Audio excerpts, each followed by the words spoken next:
So this morning I woke up and I knew I wanted to make a video about being in the present moment. And I go and I make my tea, and this is what my tea bag says. So I thought that was kind of cool, and I think that's something that everyone struggles with, is being present. When you are thinking about the past, you're not in the present. When you're thinking about the future, you're not in the present. But how do you find that sweet spot right here in the present? I've been reading a lot about it, and you've done it before, and you may or may not realize it. Think about when you go somewhere and you're like, oh man, time flies when you're having fun. Were you present? You were so present that you didn't realize that time was going by you. Look back at times in your life when you were happy, when you went to an amusement park, when you had a day at the beach. You were truly present. You weren't thinking about things. You had so much fun because you were in the present moment. You didn't consume yourself with thoughts of the past and everything, and you're not thinking about the future. Now, maybe towards the end of the day or a few parts throughout the day, you might have had thoughts. That's hard to truly be present at every moment of your life. But for the most part, that entire day, you were present. And when you are truly present, you are happy. You are content with whatever is going on right now. So this is the only moment right now. Nothing exists outside of it. The past is in the past. The future has yet to come. Now you can say, oh, the past, present, and future exist all at the same time. Okay, yes, but right now, your consciousness is focused on the right now. And what is going on right now? Can you stop for a moment and observe? Observe where you're at. Look around. Be present. Who can be more present than a child? So I was watching a cartoon with my kids the other day, and the dad said, oh, I wasn't born yesterday, because they knew something, basically. And the kid's like, well, what does that mean? And so they had this scenario where dad basically was pretending that he was born yesterday. And so he was kind of acting like a little baby. And it was kind of interesting watching it, because the dad was just present, really. If you watch a baby and observe a baby, what are they doing? They usually don't make eye contact because they're busy observing. They're observing their surroundings. And then as they get older, they like to touch. I don't know if you remember that from if you've had kids, and they're like, oh, quit touching, quit touching, quit touching. Don't touch that. You go to the grocery store, they want to touch everything. And then I remember I was at the beach a few weeks ago, and I was watching this kid, just like the mom was holding his hand and he was walking, and he was wanting to stop. He was just wanting to observe like seashells on the ground. Observe the waves coming in. He was present. Mom, I don't know where she was. Her mind was probably somewhere else. She was just looking forward. I'm sure her mind wasn't present at that moment. If she was truly present, she would realize that her son is being present, and he just wants to observe the world around him. Now, you can also argue and say, well, what's there to observe about my living room or my bedroom or my office? It's the same old stuff. Well, is it really? Have you truly looked around and observed? Now, maybe visually, everything looks the same, but, do you look up? Oh, I've never seen that cobweb in the corner. Oh, I've never noticed that crack before. There's little things that might not notice. Now, visually, okay, you might get tired of that. It's the same thing, but you can still be present. But what about sounds? Stop right now, and I want you to just listen. What sounds do you hear?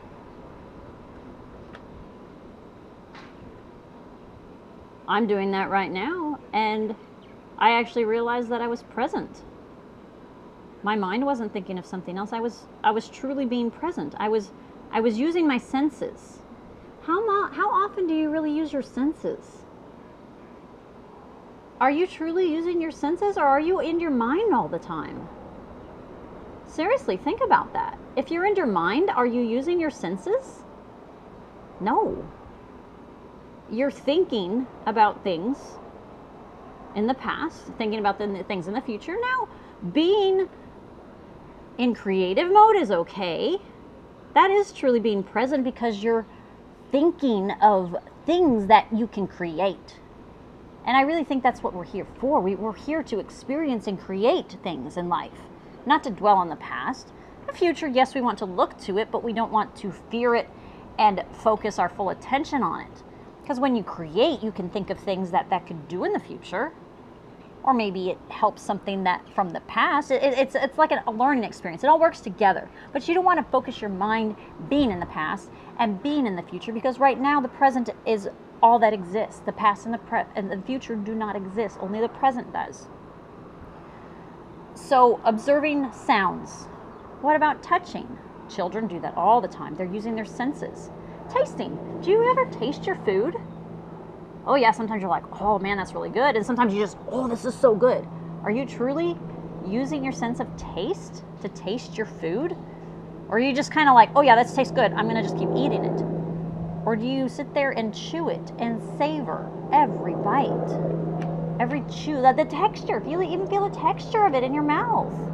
Enjoy this food, the gift, the present. That's why some people are like, the present is a gift. It is a gift. This food that you're eating in your mouth is a gift. How did you come across this food? Was it given to you? Were you able to buy it because you have a job? Are you thankful for that? That's being present. Observe your thoughts more in the present. So, for example, I want you to think about this right now and ask yourself this question.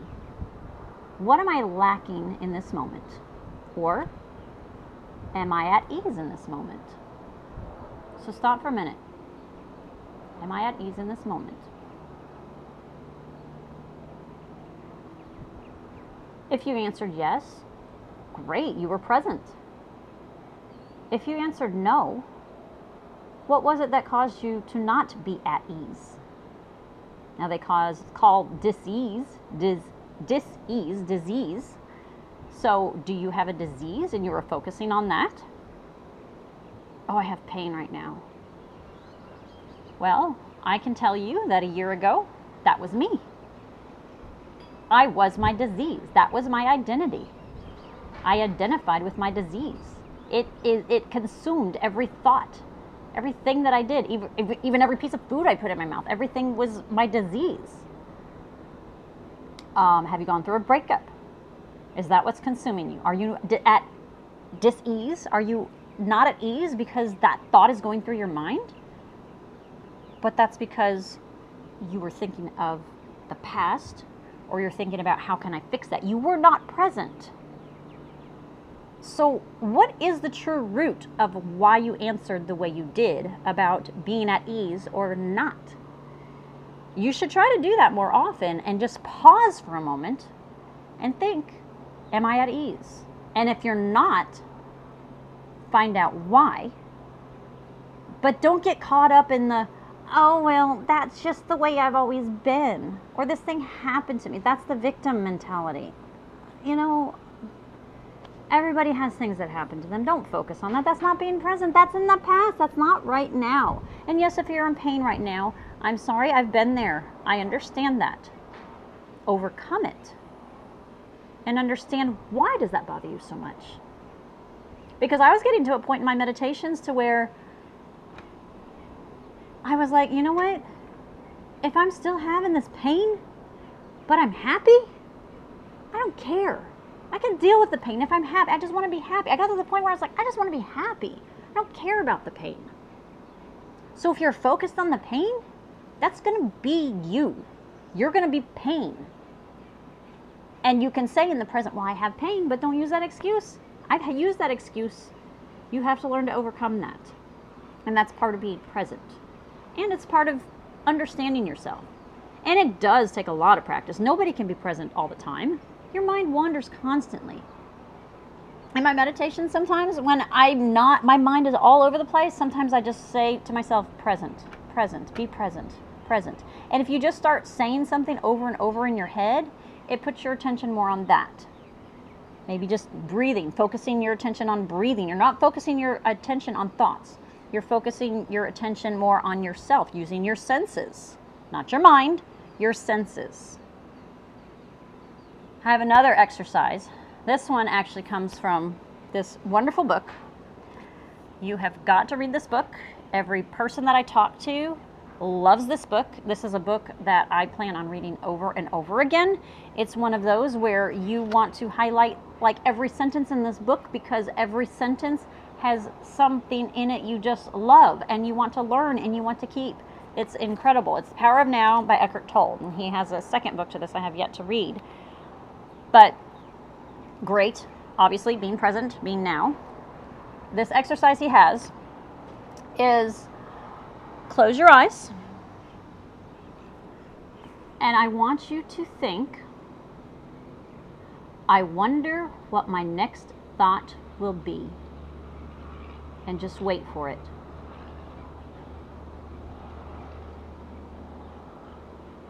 Now, I'm not going to wait too long. You can try this afterwards. But for me, when I did that, if you want to, pause this and do it. But for me, when I did it, I can't tell you how long it was, but it was a little while. Because when you're looking for the next thought, you're present. You're like on the edge of the seat. It's like if you're being present with somebody, you're hanging on to their every word. You're not thinking about, what am I going to say next? Oh yeah, I remember that thing happened to me. Okay, I got to talk. You're not being present when you're in your mind.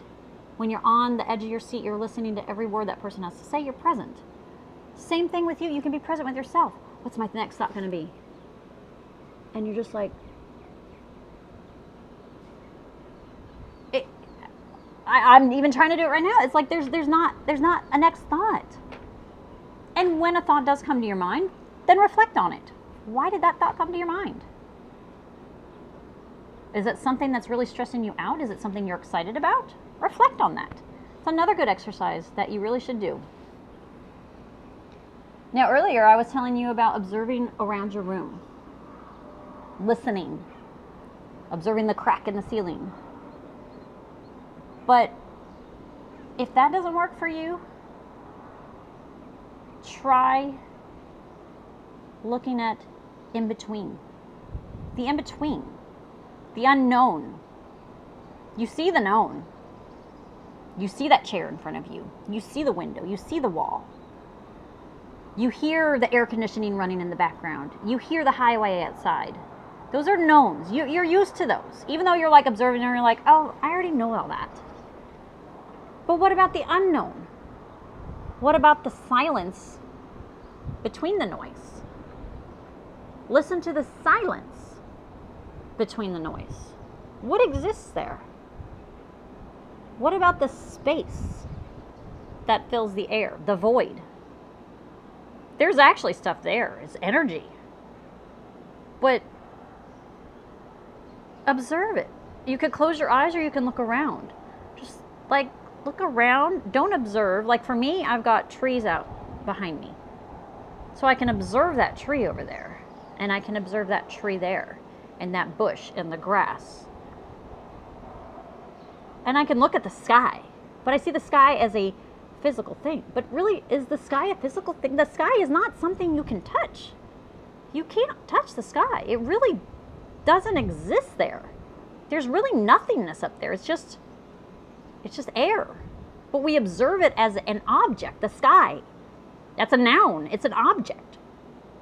But really between the trees and the grass and all the matter that I could see and touch, observe the space in between it. And that's truly being present too. I mean, I could go on forever about trying to be present. It's just something you need to try to practice in yourself. And I think the more you practice it, the more present you can truly be. Now, it's not possible to be present at every second of your life. But the more you do it, I think the happier you could be. And people will see that in you. They'll be like, wow, that person's really listening to me. Wow, that person looks happy.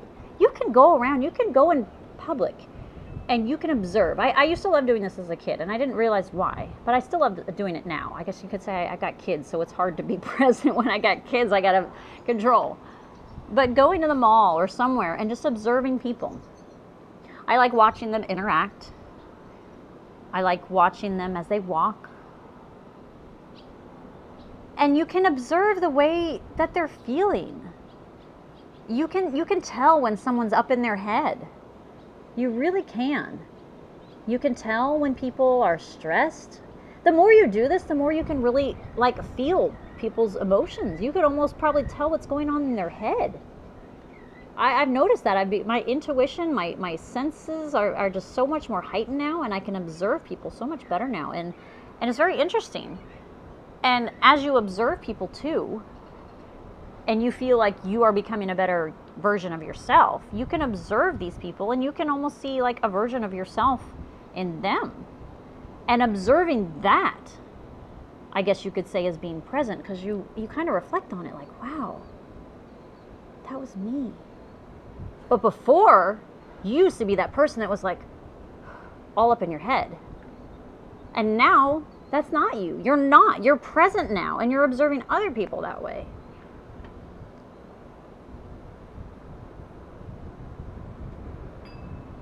Sorry, I'm being too present right now. I've lost my train of thought. If you have any other thoughts on that, please let me know. I've enjoyed being present more. When you have hard things come at you, it's a lot easier to handle when you're present. Because when you have, let's just say, an argument with your spouse, and something comes up, it's that touchy subject, you're like, why do you have to bring that up again? That makes me so mad. Why is it making you mad? Because you're remembering a situation from the past? You start observing them and see why they are acting the way they are, and you can start being like, oh, they're just thinking about the past. Because right now, it doesn't matter. Even if that is an instant, let's say you're fighting about money and you have no money. What are we going to do? There's a different way to handle it. Be present. Okay, we don't have enough money to pay our bills this month. What are we going to do? So just think about that. Be present. And I think you can handle things a lot more when you're truly present. It's a lot less stressful. I guess that's about all I have to say. Like I said, I could probably go on, but I'm too present right now. Just a little side note, I'm wearing my, have you seen the Blue Beans shirt? If you look below, we've got a lot of merch that we, a lot of t-shirts and mugs and different things that we are offering. And all of the profits will go to help support our channel and help support our viewers. We've sent 2 people so far to a week-long Dr. Joe Dispenza event, and we'd like to continue doing that. So we've got that in our GoFundMe. So feel free to support us. We've got some great things out there. And we love you guys very much, and we thank you so much for all of your loving kindness and support. Love you.